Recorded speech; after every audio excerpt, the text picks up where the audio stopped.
Hi hello welcome to my channel. ಈ ಒಂದು ಕತೆ ತುಂಬ ಇಂಟ್ರೆಸ್ಟಿಂಗ್ ಆಗಿದೆ. ಸ್ವಲ್ಪನೂ ಸ್ಕಿಪ್ ಮಾಡಿದೆ ನೋಡಿ. ನೀನೇ ನನ್ನ ಪ್ರೀತಿ ಕಣೆ. ಮನೆ ದೇವಸ್ಥಾನದ ಮುಂದೆ ತನ್ನ ಬೈಕ್ ಹತ್ತಿ ಕುಳಿತುಕೊಂಡಿದ್ದ. ಕಾರಣ ಒಳಗಡೆ ಅವನ ತಮ್ಮ ಹಬೈ ಪೂಜೆ ಮಾಡಿಸುತ್ತಿದ್ದನು.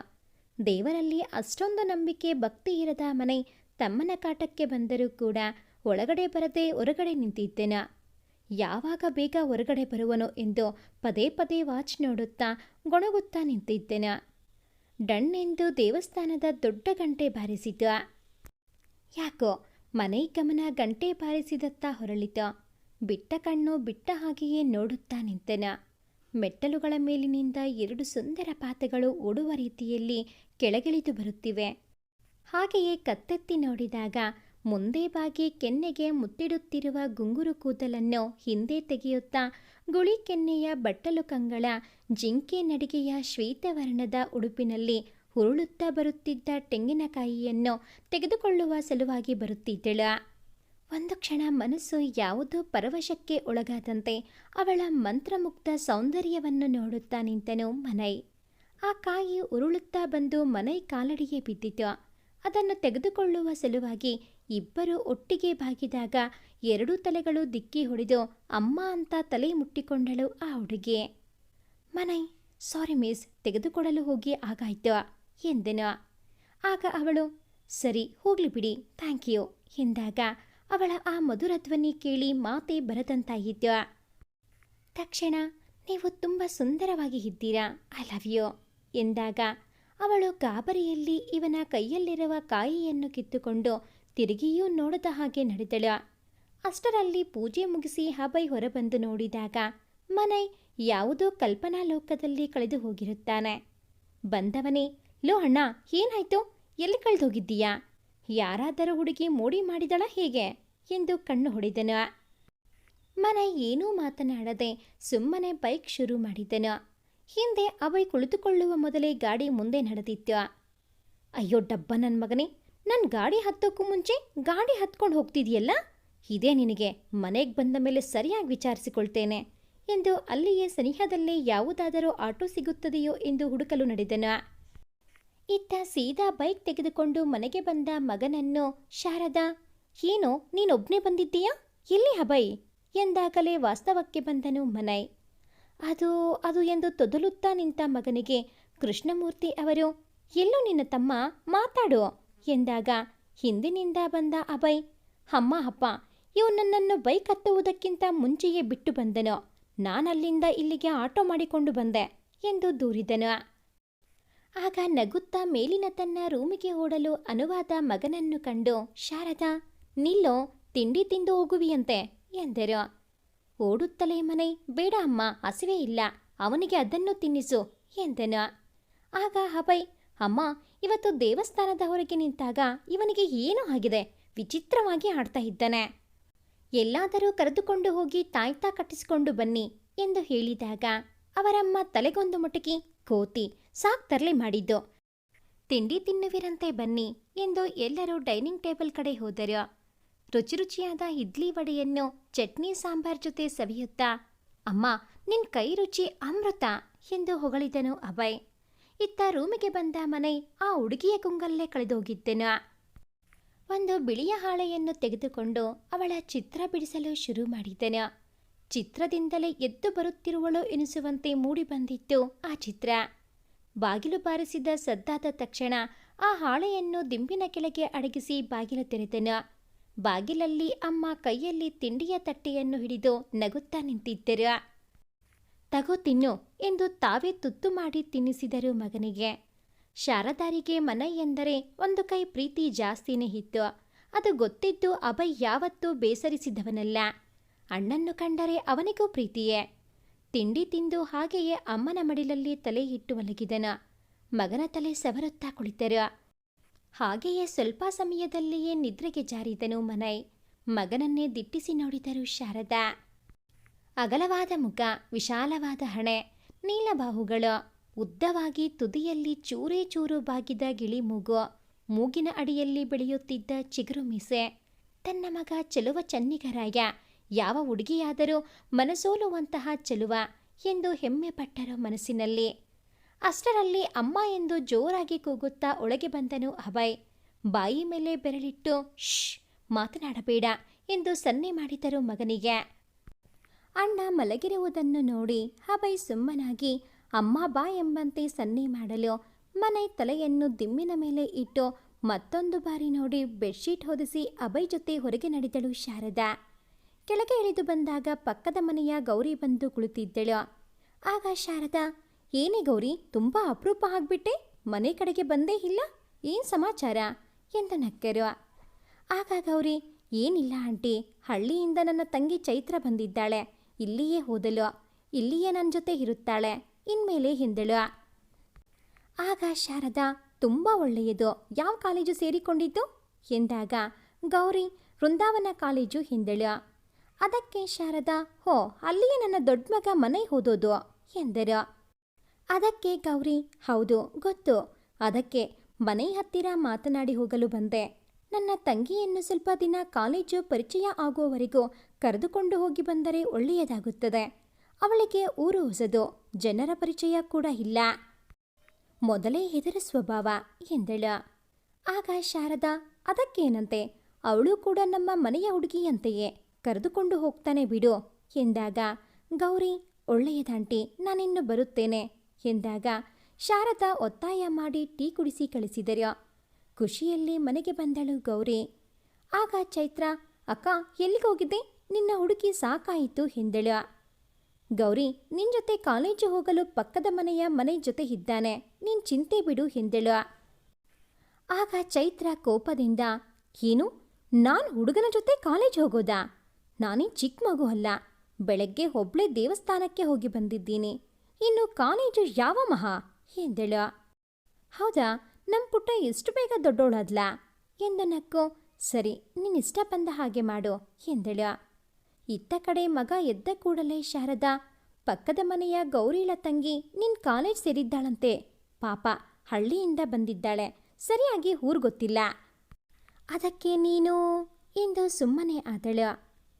ಅದಕ್ಕೆ ಮುಂದೆ ಎಂದನು ಮನೈ. ಏನೂ ಇಲ್ಲ ಮನೋ, ಸ್ವಲ್ಪ ಆ ಹುಡುಗಿಯನ್ನು ಕಾಲೇಜುವರೆಗೂ ಕರೆದುಕೊಂಡು ಹೋಗಿ ಬರಬೇಕು ಎಂದಳು. ಆಗ ಮನೈ ಕೋಪದಿಂದ, ಯಾವಳನ್ನು ಕರ್ಕೊಂಡು ಹೋಗೋಕೆ ಬರೋಕ ನಾನು ಬೈಕ್ ಇಟ್ಟಿರೋದು ಎಂದನು. ಅವನ ಕೋಪವನ್ನು ಅರಿತ ಶಾರದಾಗೆ ಸಂಕಷ್ಟಕ್ಕೆ ಈಡು ಮಾಡಿತು. ಇತ್ತ ಕಡೆ ಚೈತ್ರಳನ್ನು ಕರೆದುಕೊಂಡು ಹೋಗುತ್ತಾನೆ ಎಂದು ಹೇಳಿದ್ದರು. ಆದರೆ ಹುಡುಗಿಯನ್ನು ಕಂಡರೆ ಸಿಡುಕುವ ಮನೈ ಏನು ಮಾಡಿದರೂ ಚೈತ್ರಳನ್ನು ಕರೆದುಕೊಂಡು ಹೋಗಲು ಸಿದ್ಧನಿಲ್ಲ. ಹಾಗಾಗಿ ಏನು ಮಾಡಬೇಕೆಂದು ತೋಚಲಿಲ್ಲ. ಅಭಯ್ ಬಂದವನೇ, ಏನೋ ಗಂಭೀರವಾದ ಚರ್ಚೆ ನಡೆಯುತ್ತಿದೆ ಎಂದನು. ಆಗ ಮನೈ, ಬೇಕಿದ್ದರೆ ಇವನಿಗೆ ಅವಳನ್ನು ಕಾಲೇಜ್ಗೆ ಬಿಡಲು ಹೇಳು ಎಂದನು. ಆಗ ಅಭಯ್, ಸರಿ ಅಮ್ಮ, ಬಿಟ್ಟು ನಾನು ನನ್ನ ಕಾಲೇಜ್ ಹೋಗುತ್ತೇನೆ ಎಂದನು.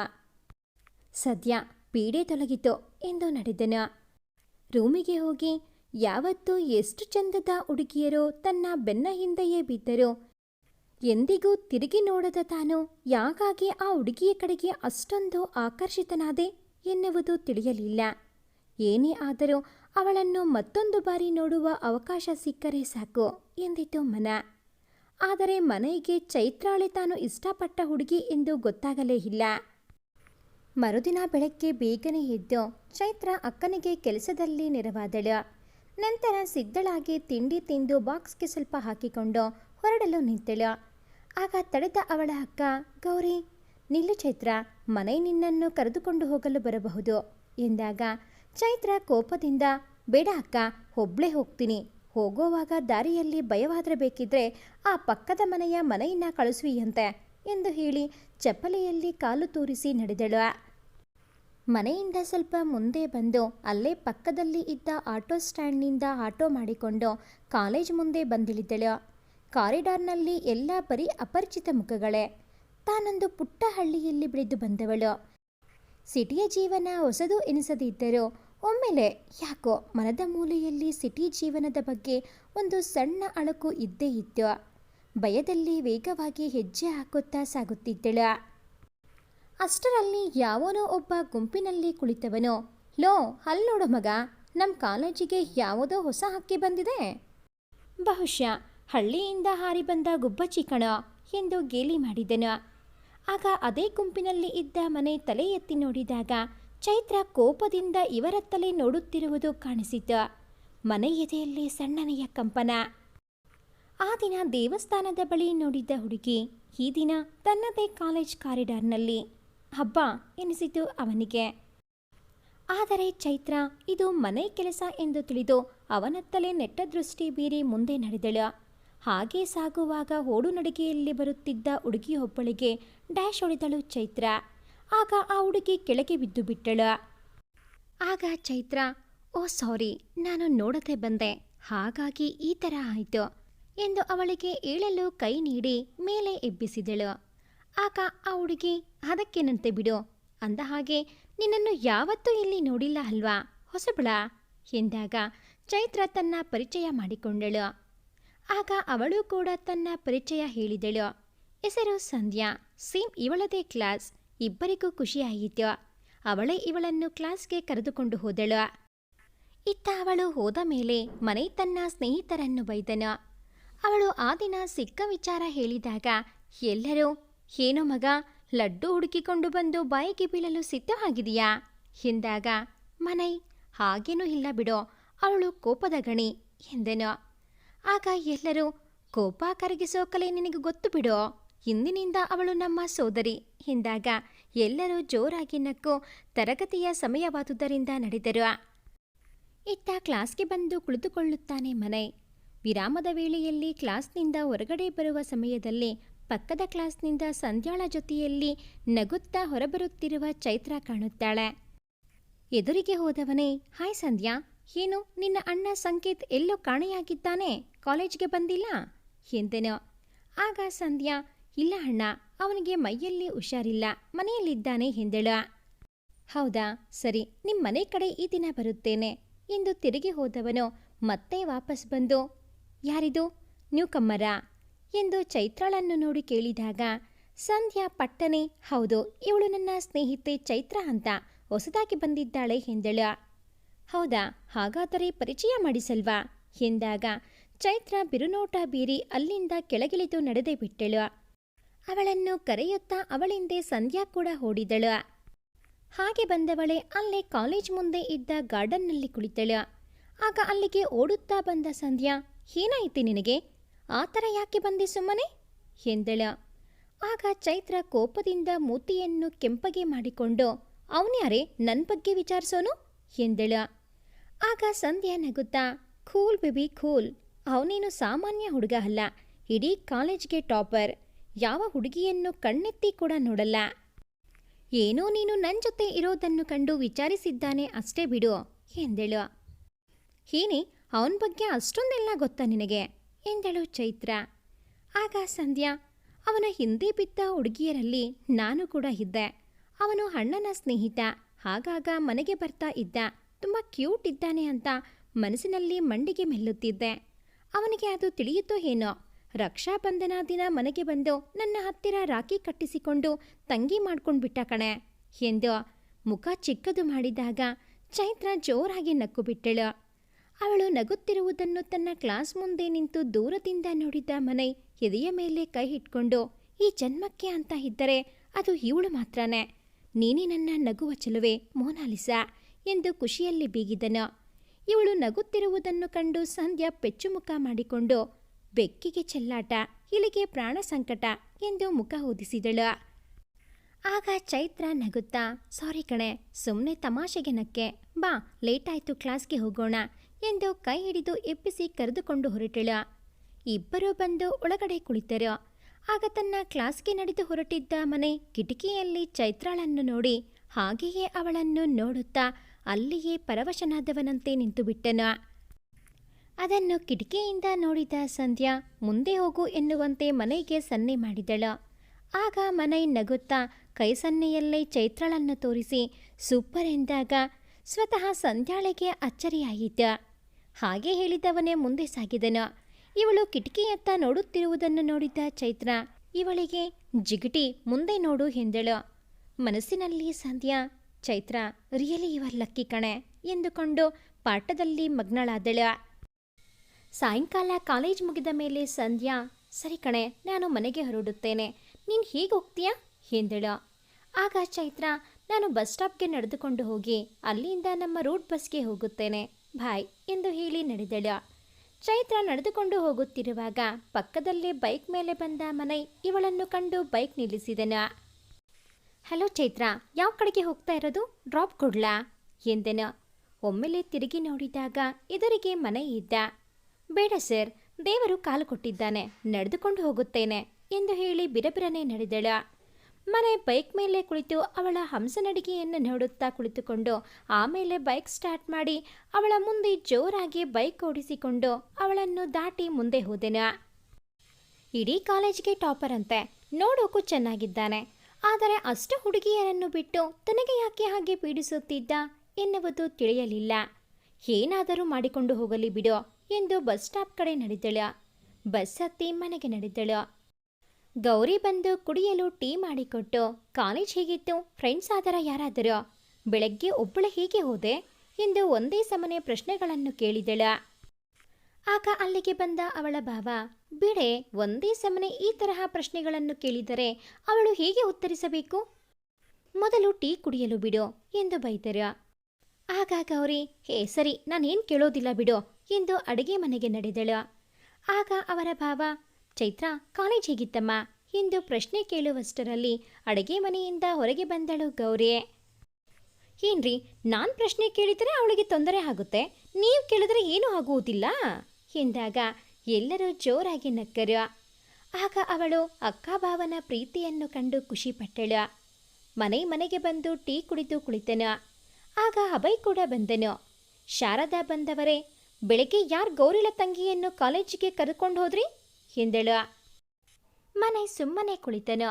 ಅಭಯ್, ಅಮ್ಮ, ನಾನವರ ಮನೆಗೆ ಹೋಗಿ ಕೇಳಿದೆ, ಆದರೆ ಅವರು ಆಗಲೇ ಹೋಗಿದ್ದರು ಎಂದನು. ಅವರಮ್ಮ, ಸರಿ ಬಿಡು ಎಂದು ಸುಮ್ಮನಾದರು. ಟೀ ಕುಡಿದು ಮುಗಿಸಿ ಮೊಬೈಲ್ ಹಿಡಿದು ಟೆರೆಸ್ಗೆ ಬಂದನು ಮನೈ. ಅದೇ ಸಮಯಕ್ಕೆ ಚೈತ್ರ ಕೂಡ ಮಳೆ ಬರುವ ಹಾಗಿದೆ ಎಂದು ಟೆರೆಸ್ ಮೇಲೆ ಹಾಕಿದ್ದ ಬಟ್ಟೆಗಳನ್ನು ತೆಗೆದುಕೊಂಡು ಹೋಗಲು ಬರುತ್ತಾಳೆ. ಚೈತ್ರ ಮನೆ ಕಡೆಗೆ ಬೆನ್ನು ಹಾಕಿ ಬಟ್ಟೆಗಳನ್ನು ತೆಗೆಯುತ್ತಿದ್ದಳು. ತಕ್ಷಣವೇ ಮಳೆ ಜೋರಾಗಿ ಬರಲು ಆರಂಭಿಸಿತು. ಮಳೆಗೆ ಇನ್ನೇನು ಕೆಳಗಡೆ ಹೋಗಬೇಕು ಎಂದುಕೊಂಡು ತಿರುಗಿದಾಗ ಅವನ ಕಣ್ಣಿಗೆ ಬಿದ್ದಿದ್ದು ಮಳೆಯನ್ನು ಕಂಡು ಗರಿಗೆದರಿ ಕುಣಿಯುವ ನವಿಲಿನ ತರಹ ಕಾಣಿಸಿದ ಚೈತ್ರ. ಹೃದಯದ ಬಡಿತ ಇದ್ದಕ್ಕಿದ್ದಂತೆ ಹೆಚ್ಚಾಯಿತು ಆತನಿಗೆ. ಮಳೆ ಅಲ್ಲಿ ಬರುತ್ತಿದೆ ಎಂದರೆ ಇಲ್ಲಿಯೇ ಎಲ್ಲಾದರೂ ಆಸರೆಗೆ ನಿಲ್ಲುತ್ತಿದ್ದ ಮನೈ ಮಳೆಯಲ್ಲಿ ನೆನೆಯುತ್ತಿದ್ದ ಚೈತ್ರಾಳನ್ನು ಬಿಟ್ಟ ಕಣ್ಣು ಬಿಟ್ಟ ಹಾಗೆ ನೋಡುತ್ತಾ ನಿಂತಿದ್ದೆನು. ಮಳೆಯ ರಭಸ ಹೆಚ್ಚುತ್ತಲೇ ಹೋಯಿತು. ಆದರೆ ಚೈತ್ರ ಮಾತ್ರ ಬಟ್ಟೆಗಳನ್ನು ತೆಗೆಯುವುದನ್ನು ಬಿಟ್ಟು ಆ ಹುಚ್ಚು ಮಳೆಯಲ್ಲಿ ಆಟವಾಡುತ್ತಾ ನಿಂತುಬಿಟ್ಟಳು. ಅವಳನ್ನೇ ನೋಡುತ್ತಾ ಆ ಮನೆ ಕೂಡ. ಚೈತ್ರಾಳ ಮುಂಗೂದಲ ಮೇಲಿನಿಂದ ಇಳಿಯುತ್ತಿದ್ದ ನೀರಬಿಂದುಗಳನ್ನು ಸರವಾಗಿ ಪೋಣಿಸಿ ಅವಳಿಗೆ ಹಾರ ಹಾಕಿಬಿಡಲ ಎನ್ನುವ ಹುಚ್ಚು ಕಲ್ಪನೆ ಕೂಡ ಅವನ ಮನಸ್ಸಿನಲ್ಲಿ ಮೂಡಿ ಮಾಯವಾಯಿತು. ಪಕ್ಕದ ಮನೆಯ ಟೆರೆಸ್ ಮೇಲಿನಿಂದ ಯಾರೋ ತನ್ನನ್ನೇ ಗಮನಿಸುವುದು ಚೈತ್ರಾಳಿಗೆ ಆ ಸುರಿಯುವ ಮಳೆಯಲ್ಲಿಯೂ ಕಾಣಿಸಿ, ಇನ್ನು ಇಲ್ಲಿ ಇರುವುದು ಸರಿಯಲ್ಲ ಎನಿಸಿ ಬಟ್ಟೆಗಳನ್ನು ಎತ್ತಿಕೊಂಡು ಕೆಳಗೆ ನಡೆದಳು. ಅವಳು ಹೋದ ಮೇಲೆ ತನಗೇನು ಇಲ್ಲಿ ಕೆಲಸ ಎಂದು ಕೆಳಗೆ ನಗುತ್ತಾ ನಡೆದನು ಮನೈ. ಯಾವತ್ತೂ ಮಳೆ ಕಂಡರೇನೇ ಆಗದ ಮಗ ಮಳೆಯಲ್ಲಿ ಅಷ್ಟೊತ್ತು ನೆನೆದು ಬಂದಿರುವುದನ್ನು ಕಂಡು, ಯಾಕೋ ಪುಟ್ಟ, ಮಳೆಯಲ್ಲಿ ನೆನೆದು ಬಂದೆ? ಏನಾದರೂ ಬೇಜಾರಾಯಿತಾ? ಇಲ್ಲ ಯಾರಾದರೂ ಏನಾದರೂ ಹೇಳಿದ್ದರಾ ಎಂದು ಕಕ್ಕುಲತೆಯಿಂದ ಕೇಳಿತು ಆ ತಾಯಿ ಹೃದಯ. ಏನೂ ಇಲ್ಲ ಅಮ್ಮ, ಕೆಳಗೆ ಇಳಿದು ಬರಬೇಕು ಎನ್ನಬೇಕು ಎನ್ನುವಷ್ಟರಲ್ಲಿ ನೆನೆದೇ ಬಿಟ್ಟೆ, ಹಾಗಾಗಿ ಅಲ್ಲಿಯೇ ನಿಂತೆ ಎಂದು ಬಾತ್ರೂಮಿನ ಕಡೆಗೆ ನಡೆದನು. ಹೋಗಿ ಬಿಸಿ ಬಿಸಿಯಾಗಿ ಹೊಗೆಯಾಡುತ್ತಿದ್ದ ಶವರ್ ಕೆಳಗೆ ತಲೆ ಕೊಟ್ಟು ನಿಂತೆನು. ಮೈ ಮನಸ್ಸಿನ ತುಂಬ ತುಂಬಿರುವ ಒಂದೇ ಒಂದು ಹೆಸರು ಚೈತ್ರ. ತನ್ನ ಮನೆಯ ಪಕ್ಕದಲ್ಲೇ ಇರುವ ಹುಡುಗಿ ಇವಳು. ಹಾಗಾದರೆ ನಿನ್ನೆ ಗೌರಿ ಆಂಟಿ ತನಗೆ ಕಾಲೇಜಿಗೆ ಕರೆದುಕೊಂಡು ಹೋಗಲು ಹೇಳಿದ್ದ ಹುಡುಗಿ ಇವಳೇನಾ? ಅಯ್ಯೋ, ಎಂಥ ಕೆಲಸ ಮಾಡಿದೆ! ನಾಳೆಯಿಂದ ಹೇಗಾದರೂ ಮಾಡಿ ಮತ್ತೆ ಆ ಅವಕಾಶವನ್ನು ತಾನೇ ಪಡೆದುಕೊಳ್ಳಬೇಕು ಎನಿಸಿತು ಅವನಿಗೆ. ಸ್ನಾನ ಮುಗಿಸಿ ಹೊರಬಂದ ಮಗನ ತಲೆ ಹೊರಿಸಿ ಬಿಸಿ ಬಿಸಿಯಾಗಿ ಆಗ ತಾನೇ ಮಾಡಿದ ಬೋಂಡಾ ಮತ್ತೆ ಟೀಯನ್ನು ತಂದುಕೊಟ್ಟರು. ಮಳೆ ನಿಂತು ಮರದಿಂದ ಹನಿಗಳು ತಟತಟನೆ ಉದುರುತ್ತಿದ್ದವು. ಅದನ್ನೇ ನೋಡುತ್ತಾ ಬೋಂಡಾವನ್ನು ಮೆಲ್ಲುತ್ತಿದ್ದೆನ. ಅಲ್ಲಿಗೆ ಬಂದ ಅಭಯ್, ಏನಮ್ಮ ರಾಜೋಪಚಾರ ಜೋರಾಗಿಯೇ ಇದೆ ಎಂದು ನಗುತ್ತಾ ಇಡೀ ಬೋಂಡಾದ ತಟ್ಟೆಯನ್ನೇ ಎತ್ತಿಕೊಂಡು ಓಡಿದಾಗ ಅವನನ್ನು ಬೆನ್ನು ಹತ್ತಿದನು ಮನೈ. ಮಕ್ಕಳ ಈ ಹುಡುಗಾಟ ಕಂಡು ಇವರಿಬ್ಬರ ಪ್ರೀತಿ ಹೀಗೆಯೇ ಇರಲಿ ಎಂದುಕೊಳ್ಳುತ್ತಾ ಅಡುಗೆ ಮಾಡಲು ನಡೆದರು. ಸಂಜೆ ಚೈತ್ರ ತನ್ನ ಭಾವನ ಜೊತೆ ಹೊರಗಡೆ ಹೋಗುವುದನ್ನು ನೋಡಿದ ಮನೈ ಅವರು ಹೋದ ನಂತರ ಅವರ ಮನೆಗೆ ಹೋದನು. ಅವನು ಬಂದಿದ್ದನ್ನು ಕಂಡು ಆಶ್ಚರ್ಯವಾಯಿತು ಗೌರಿಲಿಗೆ. ಬಾರೋ ಮನೈ ಎಂದು ಅಕ್ಕಯಿಂದ ಕರೆದು ಕೂರಿಸಿದಳು. ಅವನು ಕೂಡ ಸಂಕೋಚದಿಂದಲೇ ಹೋಗಿ ಕುಳಿತನು. ಟೀ ತಂದುಕೊಟ್ಟು, ಏನಪ್ಪ ಹೀಗಿದೆ ಕಾಲೇಜು ಎಂದಾಗ, ಇದೇ ಸರಿಯಾದ ಸಮಯ ಹೇಳಲು ಎಂದುಕೊಂಡು, ಆಂಟಿ, ಅದು ನಿನ್ನೆ ನಾನು ನಿಮ್ಮ ತಂಗಿಯನ್ನು ಕರೆದುಕೊಂಡು ಹೋಗುವುದನ್ನು ಮರೆತುಬಿಟ್ಟೆ. ನಾನು ಕೂಡ ಹೋಗುವುದು ಅದೇ ಕಾಲೇಜು ಅಲ್ವಾ, ಜೊತೆಗೆ ಕರೆದುಕೊಂಡು ಹೋಗುತ್ತೇನೆ. ಆರಂಭದಲ್ಲಿ ಸ್ವಲ್ಪ ಹುಡುಗರು ರ್ಯಾಗಿಂಗ್ ಅದು ಮಾಡ್ತಾರೆ ಎಂದಾಗ ಗೌರಿ ಸ್ವಲ್ಪ ಭಯಗೊಂಡಳು. ಸರಿ ಮನೈ, ನೀನೇ ಅವಳನ್ನು ಕರೆದುಕೊಂಡು ಹೋಗಿ ಕರೆದುಕೊಂಡು ಬಂದ್ಬಿಡಪ್ಪ ಎಂದಾಗ ಮನೈ ಮುಖ ಊರಗಲವಾಯಿತು. ಸರಿ, ನಿಮ್ಮ ತಂಗಿಗೆ ಹೇಳಿಬಿಡಿ, ನಾಳೆ ನಾನು ಗೇಟ್ ಹತ್ತಿರ ನಿಂತಿರುತ್ತೇನೆ ಎಂದು ಹೇಳಿ ಹೊರಟೇ ಬಿಟ್ಟೆನು. ಚೈತ್ರ ಬರುತ್ತಾಳೆ ನಿಲ್ಲು ಎಂದರೂ ನಿಲ್ಲದೆ. ಕಾರಣ, ಮನೆಗೆ ಬಂದು ತನ್ನನ್ನು ಕರೆದುಕೊಂಡು ಹೋಗುತ್ತೇನೆ ಎಂದು ಮನೆ ಎಂದಾಗ ಒಪ್ಪುತ್ತಿರಲಿಲ್ಲ ಅವಳು. ಅವಳನ್ನು ಯಾವ ರೀತಿ ಕರೆದುಕೊಂಡು ಹೋಗಬಹುದು ಎಂದುಕೊಳ್ಳುತ್ತಾ ನಡೆದನು. ಚೈತ್ರ ಬಂದ ಮೇಲೆ ಗೌರಿ, ಚೈತ್ರ, ಪಕ್ಕದ ಮನೆಯ ಹುಡುಗ ಬಂದಿದ್ದ ಕಣೆ, ತುಂಬ ಒಳ್ಳೆಯವನು. ನಿಮ್ಮ ಕಾಲೇಜಿನಲ್ಲಿ ಹುಡುಗರ ಕಾಟ ಜಾಸ್ತಿ ಇದೆ ಅಂತೆ, ಹಾಗಾಗಿ ಅವನೇ ಕಾಲೇಜಿಗೆ ಕರೆದುಕೊಂಡು ಹೋಗುತ್ತಾನಂತೆ ಎಂದಾಗ ಚೈತ್ರ ಒಂದು ಕ್ಷಣ ಗೊಂದಲಕ್ಕೆ ಒಳಗಾದಳು. ಹೌದು, ಅವಳಿಗೆ ನಿನ್ನೆಯ ದಿನ ಕಾಲೇಜಿನಲ್ಲಿ ನಡೆದ ಘಟನೆಗಳು ನೆನಪಾದವು. ಆ ಪಕ್ಕದ ಮನೆಯ ಹುಡುಗ ಏನಾದರೂ ತನ್ನನ್ನು ಆ ಮನೆ ಮಾತನಾಡಿಸುವುದನ್ನು ನೋಡಿ ಅಕ್ಕನ ಹತ್ತಿರ ಹೇಳಿದರೆ, ಅಕ್ಕ ತನ್ನನ್ನು ತಪ್ಪು ತಿಳಿದರೆ ಎಂಬ ಒಂದು ಪುಟ್ಟ ಭಯ ಆವರಿಸಿತು ಅವಳನ್ನು. ನಾಳೆ ಆತನಿಗೆ ತಾನು ಮುಖ ತೋರಿಸಿದರೆ ತಾನೇ ಅವನಿಗೆ ಗೊತ್ತಾಗುವುದು, ಏನಾದರೂ ಮಾಡಿದರಾಗಿತ್ತು. ಅವನ ಜೊತೆ ಹೋದರೆ ಬೇರೆಯವರು ತನ್ನನ್ನು ಪೀಡಿಸುವುದಾದರೂ ಕಡಿಮೆಯಾಗುತ್ತದೆ ಎಂದುಕೊಂಡು ಸುಮ್ಮನೆ, ಸರಿ ಅಕ್ಕ, ನೀನು ಹೇಳಿದ ಮೇಲೆ ಅವರ ಜೊತೆಯಲ್ಲೇ ಹೋಗುತ್ತೇನೆ ಎಂದಳು. ಮರುದಿನ ಬೆಳಗ್ಗೆ ತಿಂಡಿ ತಿಂದು ಇಬ್ಬರು ಸಿದ್ಧರಾದರು. ಚೈತ್ರ ಒಂದು ದುಪ್ಪಟ ತೆಗೆದುಕೊಂಡು ಮುಖ ಕಾಣಿಸದ ಹಾಗೆ ಕಟ್ಟಿಕೊಂಡಳು. ಇತ್ತ ಮನೆ ಕೂಡ ತನ್ನ ಮುಖ ನೋಡಿದರೆ ಚೈತ್ರ ಬೈಕ್ ಹತ್ತುವುದಿಲ್ಲ ಎಂದುಕೊಂಡು ಕೈಲಿ ಹೆಲ್ಮೆಟ್ ಹಿಡಿದುಕೊಂಡು ಹೊರಟನು. ಅದನ್ನು ನೋಡಿದ ಅಭಯ್, ಏನು ರಾಯರು, ಯಾವತ್ತೂ ಇರದವರು ಈ ದಿನ ಹೆಲ್ಮೆಟ್ ತೆಗೆದುಕೊಂಡು ಹೋಗುತ್ತಿದ್ದೀಯಾ ಎಂದನು. ಆಗ ಮನೆ, ಹಾ, ಈ ದಿನ ಬ್ಯಾಂಕ್ ದರೋಡೆ ಮಾಡಲು ಹೊರಟಿದ್ದೇನೆ, ನೀನು ಬರುತ್ತೀಯಾ ಎಂದು ನಕ್ಕನ. ಆಗ ಅಲ್ಲಿಗೆ ಬಂದ ಅವರಮ್ಮ, ಏನು ಇದು ಬೆಳಗ್ಗೆ ಬೆಳಗ್ಗೆನೆ ಇಂಥ ಮಾತು ಎಂದು ಇಬ್ಬರಿಗೂ ಬೈತಳು. ಆಗ ಮನೈ ಅಭಯ್ನನ್ನು ದೂರುತ್ತಾ, ನೋಡಮ್ಮ, ನನ್ನ ಪಾಡಿಗೆ ನಾನು ಹೋಗುತ್ತಿದ್ದೆ, ಇವನೇ ಕಾಲ್ ಕೆರೆದು ಜಗಳಕ್ಕೆ ಬರುತ್ತಿರುವುದು ಎಂದನು. ಆಗ ಅವರು, ಅಭಯ್ ತಲೆಗೆ ಒಂದು ಮೊಟಕಿ, ಬರೀ ಇದೇ ರೀತಿ ತಲೆ ಹರಟೆ ಆಯಿತು. ಓದು ಮುಗಿದ ಮೇಲೆ ಅವನಿಗಿಂತ ಮೊದಲೇ ನಿನಗೆ ಮದುವೆ ಮಾಡಬೇಕು ನೋಡು, ಆವಾಗಲಾದರೂ ಸರಿದಾರಿಗೆ ಬರುತ್ತೀಯಾ ಎಂದಳ. ಆಗ, ಅಯ್ಯೋ ಅಮ್ಮ, ಆ ಕೆಲಸ ಮಾತ್ರ ಮಾಡಬೇಡ. ಇವಾಗ ನಿನ್ನೊಬ್ಬಳ ಕಾಟವನ್ನೇ ಸಹಿಸಕ್ಕೆ ಆಗ್ತಾ ಇಲ್ಲ. ಇನ್ನು ಮದುವೆಯಾಗಿ ಅವಳೊಬ್ಬಳನ್ನು ಎಲ್ಲಿ ಸಹಿಸಿಕೊಳ್ಳಲಿ? ಮದುವೆ ಮಾಡುವ ವಿಚಾರ ಇದ್ದರೆ ನಿನ್ನ ಪ್ರೀತಿಯ ಮಗ ಮನೆಗೆ ಮಾಡು, ಇವಾಗಿನಿಂದಲೇ ಸೊಸೆ ಹುಡುಕಲು ಶುರು ಮಾಡು ಎಂದನು. ಆವಾಗ ಕೋಪಗೊಂಡ ಅವರಮ್ಮ ಕೈಲಿ ಸೋಟು ಹಿಡಿದುಕೊಂಡು, ನಿಲ್ಲೋ ಇದೆ ನಿನಗೆ ಈ ದಿನ ಎಂದಾಗ ಅವರ ಕೈಗೆ ಸಿಗದೆ ಕಾಲೇಜಿಗೆ ಹೋಗಲು ಸಿದ್ಧವಾಗಲು ರೂಮಿನ ಕಡೆಗೆ ಓಡಿದನು. ಅವನ ಹಿಂದೆ ಓಡಿ ಸುಸ್ತಾದ ಅವಳನ್ನು ನೋಡಿ ಮನೆಯಪ್ಪ, ಏನೇ ಇದು ನಿನ್ನ ಮಕ್ಕಳಾಟ ಎಂದು ನಕ್ಕರು. ಗಂಡನ ಮಾತಿಗೆ ಹುಸಿಕೋಪ ತೋರಿಸುತ್ತಾ ಒಳೆ ನಡೆದರು. ಮನೆ ಚೈತ್ರಾಳ ಮನೆಯ ಗೇಟ್ ಮುಂದೆ ನಿಂತು ಹಾರ್ನ್ ಬಾರಿಸಿದನು. ಚೈತ್ರ ರೂಮಿನಲ್ಲಿ ಇದ್ದಳು. ಅಲ್ಲಿಗೆ ಬಂದ ಗೌರಿ, ಬೇಗ ಹೋಗೋ, ಅವನು ಬಂದಿದ್ದಾನೆ ಪಾಪ ಎಂದಳು. ಸರಿ ಅಕ್ಕ ಎಂದ ಚೈತ್ರಾಳ ಮುಖವನ್ನು ನೋಡಿ, ಏನೇ ಇದು ನಿನ್ನ ಹೊಸ ಅವತಾರ ಎಂದಳು. ಅಕ್ಕ, ಹೊರಗೆ ತುಂಬಾ ಬಿಸಿಲು, ಅದಕ್ಕೆ ಹೀಗೆ ಎಂದಾಗ, ಸರಿ ಹೋಗೋ, ಲೇಟ್ ಆಯಿತು ಎಂದಾಗ ಬ್ಯಾಗ್ ಎತ್ತಿಕೊಂಡು ಓಡಿದಳು. ಗೇಟ್ ಹತ್ತಿರ ಹೋದಾಗ ಒಬ್ಬ ಯುವಕ ಬೈಕ್ ಹತ್ತಿ ಕುಳಿತಿರುವುದು ಕಾಣಿಸುತ್ತದೆ. ಆಗ ಅಕ್ಕನ ಕಡೆ ತಿರುಗಿದಾಗ, ಸರಿ ಹತ್ತು ಎಂಬಂತೆ ಕೈ ಮಾಡಿದಾಗ ಬೈಕ್ ಹತ್ತಿ ಕುಳಿತಳು ಚೈತ್ರ. ಆಗ ಮನೆ, ಮೇಡಮ್, ಸ್ವಲ್ಪ ಸರಿಯಾಗಿ ಹಿಡಿದುಕೊಂಡು ಕುಳಿತುಕೊಳ್ಳಿ ಎಂದಾಗ ಸರಿ ಎಂದಳ. ಅವಳು ಮುಖ ಕಾಣಿಸದ ಹಾಗೆ ಬಟ್ಟೆ ಕಟ್ಟಿದ್ದರಿಂದ ಅವಳ ಮುಖ ಕಾಣಿಸುತ್ತಿಲ್ಲ ಅವನಿಗೆ. ಸರಿ, ಹೇಗೂ ಕಾಲೇಜ್ ಹೋದ ಮೇಲೆ ಇದ್ದೇ ಇದೆ ಎಂದು ಸುಮ್ಮನಾದನು. ಖುಷಿಯಿಂದ ಮನದಲ್ಲಿ ಹಾಡು ಗುಣಗುತ್ತಾ ಬೈಕ್ ಓಡಿಸಿದರೆ ಚೈತ್ರ ಯಾವಾಗ ಕಾಲೇಜ್ ಬರುತ್ತದೋ ಎಂದು ಕಾದು ಕುಳಿತಂತೆ ಇದ್ದಳ. ಅವಳ ಎದೆಬಡಿತ ಹೆಚ್ಚಾಗುತ್ತಿದ್ದ. ಇದ್ದಕ್ಕಿದ್ದಂತೆ ಅವಳಿಗೆ ಮನೈ ನೆನಪಾದನ. ಈ ದಿನ ಹೇಗೆ ವರ್ತಿಸುವನೋ ಎಂದುಕೊಳ್ಳುತ್ತಿರುವಾಗ ನಡುವೆ ಹಂಪಂದು ಬೈಕ್ ಅಲಗಿದಂತಾಗಿ ಭಯಗೊಂಡ ಚೈತ್ರ ಮನೈ ಬೆನ್ನು ಗಟ್ಟಿಯಾಗಿ ಹಿಡಿದುಕೊಂಡಳು. ಮನೈ ಮೈಯಲ್ಲಿ ರೋಮಾಂಚನ ಉಂಟಾಯಿತು. ಅವಳು ಕೈಯನ್ನು ತೆಗೆಯುವುದನ್ನೇ ಮರೆತಳು. ಕಾಲೇಜ್ ಬಂದ ಮೇಲೆ ಮನೈ, ಮಿಸ್ ಕೆಳಗೆ ಇಳಿಯುತ್ತೀರಾ ಎಂದು ಒಲ್ಲದ ಮನಸ್ಸಿನಿಂದ ಹೇಳಿದಾಗ ಚೈತ್ರ ಆಹಾ ಸಾರಿ ಗೊತ್ತಾಗ್ಲಿಲ್ಲ ಥ್ಯಾಂಕ್ಸ್ ಎಂದು ಹೇಳಿ ಕೆಳಗಿಳಿದು ನಡೆದಳು. ಮನೈ ಯಾಕಾದರೂ ಕಾಲೇಜು ಇಷ್ಟು ಬೇಗ ಬಂದಿತೋ, ಇನ್ನೂ ಸ್ವಲ್ಪ ನಿಧಾನವಾಗಿ ಬರಬಹುದಿತ್ತು ಎಂದುಕೊಂಡ. ಮುಂದೆ ಬಂದು ಹೆಲ್ಮೆಟ್ ಮತ್ತೆ ಜಾಕೆಟ್ ತೆಗೆದು ತಲೆಗೂದಲನ್ನು ಸರಿ ಮಾಡಿಕೊಳ್ಳುತ್ತಾ ಕಾಲೇಜು ಒಳಗಡೆ ನಡೆದನು. ಅಷ್ಟರಲ್ಲಿ ಅಲ್ಲಿಗೆ ಸಂಧ್ಯಾ ಬಂದಳು.